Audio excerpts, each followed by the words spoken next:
Bonjour à vous, moi c'est Sophia. Et moi, c'est Gabriel. Bienvenue sur Confluence. Aujourd'hui, on se penche sur un sujet diplomatique assez marquant. Oui, cet appel récent entre Donald Trump et Vladimir Poutine, centré sur l'Ukraine. Exactement. Il y a eu des annonces, on a parlé de négociations, d'un possible cessez-le-feu. Mais qu'en est-il vraiment? C'est ce qu'on va essayer de décortiquer. On va regarder les faits, les réactions, ce que disent les analystes pour comprendre les enjeux réels. Alors, allons-y. Le fait marquant, c'est cet appel du 19 mai 2025. Oui, entre Trump et Poutine. Et il a duré presque 2 heures. 2 heures, c'est considérable dans ce contexte. Qu'est-ce qu'on sait de ce qui a été dit? Trump a été assez rapide pour communiquer. Il a parlé de négociations immédiates. Immédiate, carrément. Pour un cessez-le-feu et la fin de la guerre, c'est ça? C'est ça, un affichage très optimiste, on peut dire. Et côté Poutine, sa réaction. Plus mesuré, disons. Le Kremlin a trouvé l'échange utile. Bon, ça c'est la formule diplomatique classique, quoi. Oui, utile, ça peut vouloir dire beaucoup de choses. Ou pas grand-chose. Oui, exactement. Poutine a aussi mentionné un mémorandum, une sorte d'ébauche pour un traité de paix futur. Une ébauche, d'accord. Mais, et c'est important, il a tout de suite ajouté qu'il faudrait des compromis. Donc, oui, une ouverture, mais avec des conditions claires. Ok. Mais alors, le gros problème, c'est que malgré tout ça, Bah oui, sur le terrain, rien. Pas de cessez-le-feu, les combats, ils continuent comme avant, c'est ça. Le décalage est frappant, et ça nous ramène directement aux positions de fond. qui n'ont pas bougé, j'imagine. Pas du tout. La Russie, elle, maintient ses exigences. Elle veut des concessions territoriales. Et l'Ukraine, Zelensky, rien. Zelensky ne démord pas, refus catégorique de céder du territoire. Il est même très sceptique. Sceptique comment? Il accuse la Russie de jouer la montre, en fait.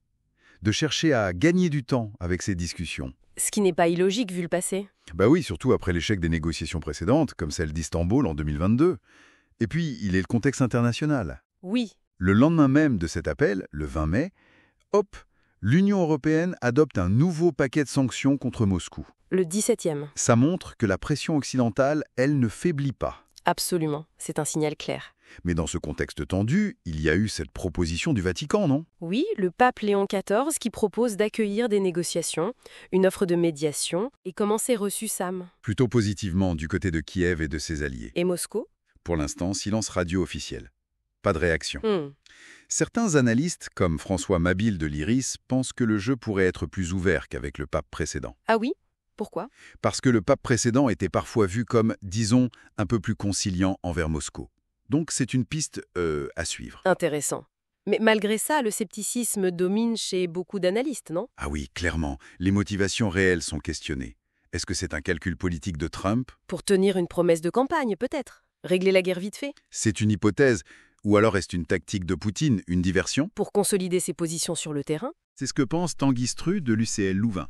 Pour lui, les Russes jouent avec les Américains. Ils ne croient pas à une volonté réelle de cesser le feu de leur part maintenant.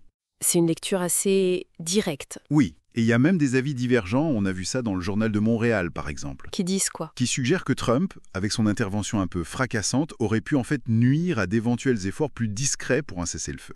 Paradoxal, donc. Complètement. Et tout ça, ça nous ramène à la complexité énorme de la situation. On parle souvent de guerre par procuration entre l'Occident et la Russie.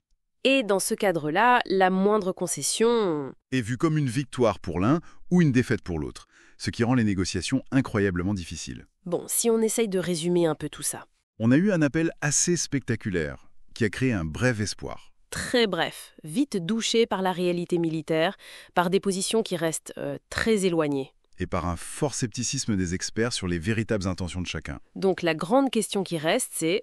Cet appel, c'était quoi au juste? Est-ce que c'était un vrai effort diplomatique, même un peu brouillon, une manœuvre politique interne ou externe, ou juste une péripétie médiatique de plus dans ce conflit? Difficile à dire. Et surtout, au-delà des déclarations, quelle voie peut vraiment mener à la paix? Et quel rôle les acteurs internationaux peuvent-ils réellement jouer? C'est la question qui reste ouverte. Exactement. Voilà pour cette analyse. Merci de nous avoir écoutés sur Confluence. Oui, merci. Et si cette discussion vous a intéressé, n'hésitez pas à liker, à vous abonner ou à laisser un commentaire. À bientôt.